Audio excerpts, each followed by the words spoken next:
ce qu'il faut bien comprendre, c'est que dans peut-être les 80% des cas, ce qui est plutôt une statistique importante, le comportement de l'enfant n'est que la réponse à notre propre comportement.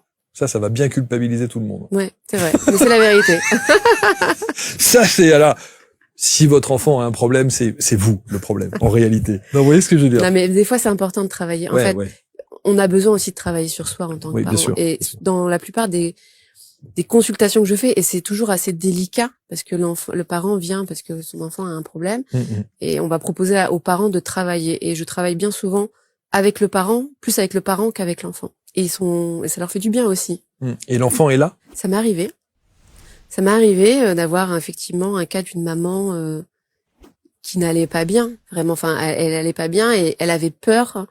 Et je pense que c'est ses peurs à elle qu'elle projetait sur son enfant, que son enfant n'aille pas bien. Mais son enfant allait très très bien.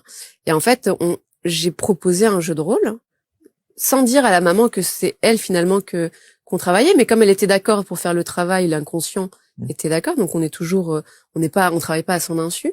Et effectivement, elle a fait le même jeu que son enfant. Donc on a inclus la maman dans le jeu. Et ça a permis en fait de faire une thérapie un peu en triangle et débloquer, et débloquer les la choses. situation.